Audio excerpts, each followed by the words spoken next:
अस्सलाम वालेकुम। Welcome back. मेरा नाम है मूसा खान और आप देख रहे हैं एम के टॉक्स। तो आज की इस वीडियो में हम देखेंगे कि वो कौन से मेजर इंसिडेंट्स हैं, वो कौन से बड़े बड़े वाक़यात हैं जो हमें इस दहशतगर्दी के दौर में फ़ेस करना पड़े, और इस दहशतगर्दी का, टेररिज़म का पाकिस्तान की इकानमी पर क्या इफ़ेक्ट हुआ, और इसके बाद वो कौन से सॉल्यूशंस हैं, वो कौन से स्टेप्स हैं जो लिए जा सकते हैं पाकिस्तान में टेररिज़म को ख़त्म करने के लिए। तो चलिए चलते हैं वीडियो की तरफ बिना कोई टाइम वेस्ट किए।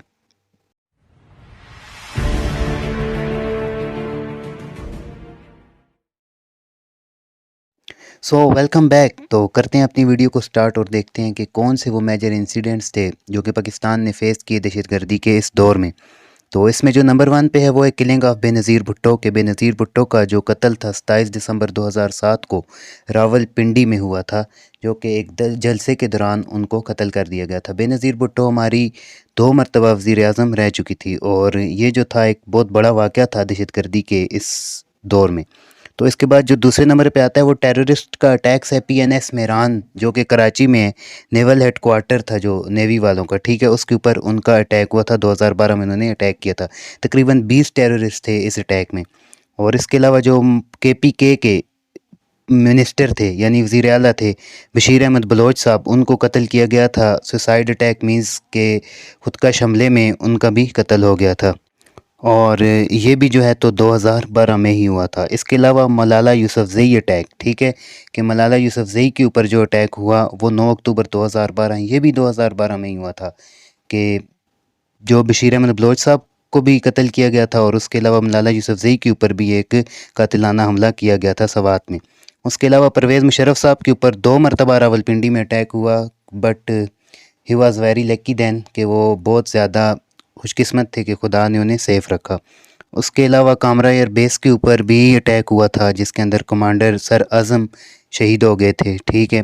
इसके अलावा कोयटा में रिलीजियस बेसिस के ऊपर और शिया सुन्नी और शिया मुस्लिम के अंदर जो है तो कॉन्फ्लिक्ट क्रिएट किए गए, जिसके अंदर थाउजेंड्स ऑफ मुस्लिम्स जो हैं और जो शियाज़ हैं वो जो है तो इसमें कत्ल हो गए, शहीद हो गए, ठीक है।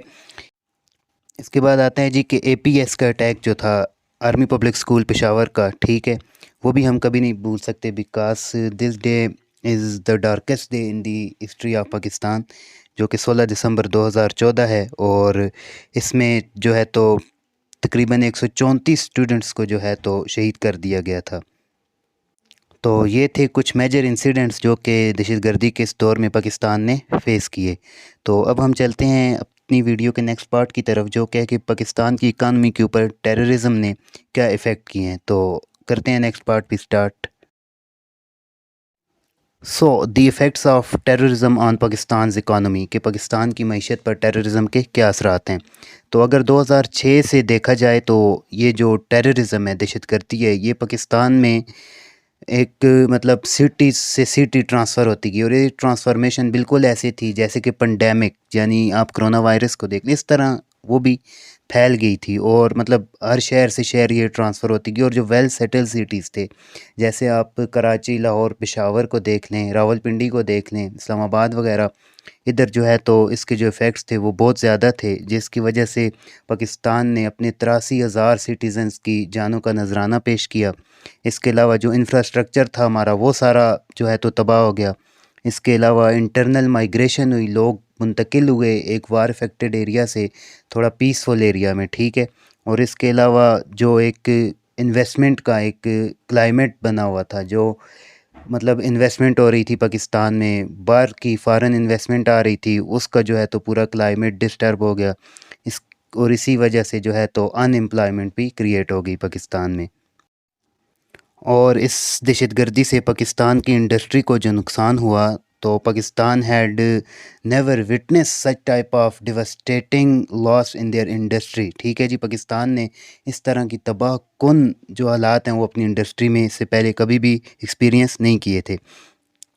इसके अलावा जो टेररिज्म के इफ़ेक्ट्स हैं पाकिस्तान की इकानमी पर, वो बहुत ही मतलब तबाह कुन है, डिवास्टेटिंग है, ठीक है। कि हमने जो कुछ हमने हासिल किया, इससे बहुत ज़्यादा हम जो है तो लॉस कर चुके थे, हम वो बहुत कुछ नुकसान कर चुके थे जो हमने हासिल किया। इसी तरह जो हमने अमेरिका से एड ली थी, ठीक है, वो एड इतनी नहीं थी जितना उस एड से ज़्यादा हमने नुकसान कर दिया अपना। और ये सब कुछ किस लिए था, हमने अमेरिका को मतलब अब हम अमेरिका के अलाए बने थे, ठीक है, हमने अमेरिका को अपने अड्डे दिए थे, हमने अमेरिका को अपनी सरफेस दी थी कि वो वार ऑन टेरर स्टार्ट करे अफ़गानिस्तान के ख़िलाफ़। और ये वही आग थी जो चलती आ रही थी और पाकिस्तान को अपने गिराव में लेती जा रही थी।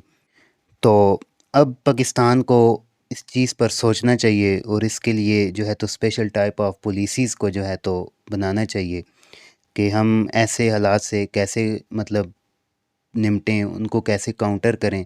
तो पाकिस्तान ने एक बहुत अच्छा एक्सपीरियंस हासिल किया होगा, ठीक है, पाकिस्तान अपने दोस्त दुश्मन सबको पहचान गया होगा इस वार ऑन टेरर में, क्योंकि हमारे DGI साहब ने कहा था कि जो इंडिया की राह है और जो मोसाड है, ठीक है, ये सब इन्वॉल्व हैं इसमें कि पाकिस्तान को डिस्टेबलाइज़ किया जाए, ठीक है। इससे पाकिस्तान ने बहुत कुछ खोया भी और बहुत ही अच्छे मतलब एक्सपीरियंस भी पाकिस्तान को हो गए थे, ठीक है। एंड द नेक्स्ट इज़ के जी पाकिस्तान ने बहुत कुछ खो दिया, ठीक है, और एक्स्ट्रा चार्ज किया, एक नॉर्मल चार्ज से एक्स्ट्रा चार्ज किया अपनी सिक्योरिटी को इंश्योर करने के लिए और अपनी इकानमी को रीबिल्ड करने के लिए, ठीक है। और पाकिस्तान ने इसके साथ साथ अपना जो मतलब अपने जो रिसोर्सेज थे, both means men's and materialistic things, ठीक है, कि एक सर्व करने वाला इंसान और जो मटेरियलिस्टिक रिसोर्सेज हैं उन सब को जो है तो कंज्यूम किया इस वार में, ठीक है। और ये जो वार थी इसने डायरेक्ट और जो इनडायरेक्ट कॉस्ट आती है, ठीक है, इसकी वो तकरीबन अगर मतलब ओवरऑल इसका टोटल किया जाए तो वो बनता है 67.93 यूएस बिलियन डॉलर्स, यूएस के 67.93 बिलियन डॉलर्स का जो है तो पाकिस्तान को नुकसान हुआ। वो मतलब इतना जो है तो पाकिस्तान ने सिर्फ दहशतगर्दी के ख़िलाफ़ जंग पर लगाया था। इसके अलावा पाकिस्तान की जो एक्सपोर्ट्स थी, ठीक है, उसको दहशतगर्दी ने बड़े ही मतलब बुरे तरीके से इफ़ेक्ट किया, ठीक है। और जो पाकिस्तान के अंदर एक इन्फ्लो था फॉरेन इन्वेस्टमेंट का, उसको रोक दिया, ठीक है जी। इसके अलावा जो ओवरऑल इकनॉमिक एक्टिविटीज़ थी, कहीं इंडस्ट्री थी, ठीक है, कहीं किसी ने छोटा सा कारखाना खोला हुआ था, वहाँ पे 8-10 मुलाजिम काम कर रहे थे, वो सब कुछ जो है तो ख़त्म हो गया। और जो मतलब सिक्योरिटी को इंश्योर करने के लिए पाकिस्तान ने अपने बजट में एक्स्ट्रा जो है तो पेमेंट ऐड कर दी, ठीक है। इसके अलावा जो डोमेस्टिक टूरिज़म इंडस्ट्री थी, जो मतलब पाकिस्तान की टूरिज़म इंडस्ट्री है, वो बहुत बुरी तरीके से सफ़र्ड हुई इससे, ठीक है। और जो थाउजेंड्स ऑफ जॉब्स थी उसके अंदर, ठीक है, बहुत से लोग उसके अंदर भी काम कर रहे थे, उनकी जॉब लॉस्ट हुई, अनएम्प्लॉयमेंट पाकिस्तान में इंक्रीज़ हुई। और जो डिस्ट्रक्शन ऑफ फिज़िकल इंफ्रास्ट्रक्चर हुई, ठीक है, हमारा जो इंफ्रास्ट्रक्चर था, ढांचा सा था, वो तबाह हो गया, ठीक है। इसके अलावा जो माइग्रेंट्स थे, जो मतलब वार इफेक्टेड एरिया से जो लोग सेटल्ड एरिया में आए, पीसफुल एरिया में आए, उनके जो है तो अखराजात को हैंडल करना, उनको सपोर्ट करना, ठीक है, उनके लिए घर बनाना, उनके लिए रोटी कपड़े मकान का पूरा सेटअप बनाना, ये सब कुछ जो है तो इसने हमें जो है तो एक हैवी एक्सपेंस के अंदर लाया, एक हम बहुत ही मतलब ज़्यादा खर्चे के अंदर आगे। वो सब कुछ लोग जो पहले उधर अपने एरिया में सेटल्ड थे, इसकी एग्जांपल ऐसे लें कि अगर वो एक हॉस्पिटल है जो कि सिर्फ मतलब एक स्पेसिफिक सिटी के लिए है और वो मतलब एक दिन में या एट अ टाइम वो 500 लोगों के लिए है, तो उस शहर शहर के अंदर से तकरीबन इतने ही लोग जाएंगे जिस स्पेसिफिक डिस्ट्रिक्ट के लिए वो हॉस्पिटल है। तो अगर मतलब दूर दराज से लोग आ जाएं, ठीक है, और बहुत से इलाकों से लोग माइग्रेशन करके उधर आ जाएं, और जब वो लोग जाएंगे और जब मतलब 2000 से 2500 लोग दिन में उन्हें हैंडल करना होगा, तो डेफ़िनेटली जो है तो डिसहार्मनी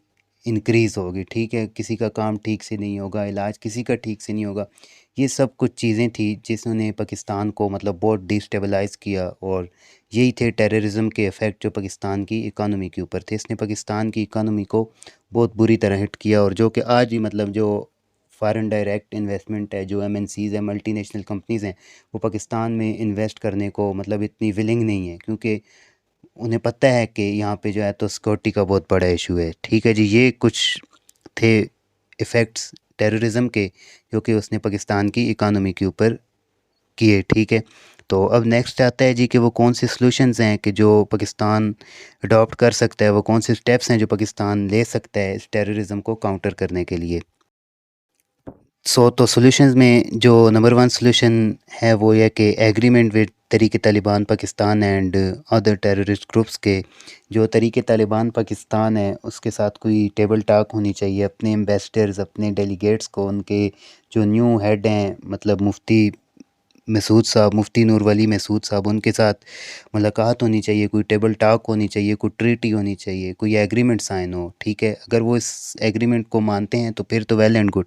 तो अगर वो इस चीज़ को नहीं मानते तो DGISI वाली बात के we have the power to retaliate. ठीक है, we should try to crash treaty. ठीक है, हम फिर इस ट्रीटी को क्रैश करना जानते हैं बाय फोर्स। ठीक है, ताकत से। फिर हमें जो हमारी फोर्स है उसको as a weapon as a tool use करना पड़ेगा। ठीक है, ये 2 स्टेप हो गए। और इसके अलावा जो रिलीजियस बॉडीज़ हैं, जो हमारे मतलब रिलीजियस उलेमा हैं, उनको अपना किरदार अदा करना चाहिए। उनको जो इस्लाम की एक ट्रू स्पिरिट है, ठीक है, जो एक असल रूह है इस्लाम की, उसको फैलाना चाहिए।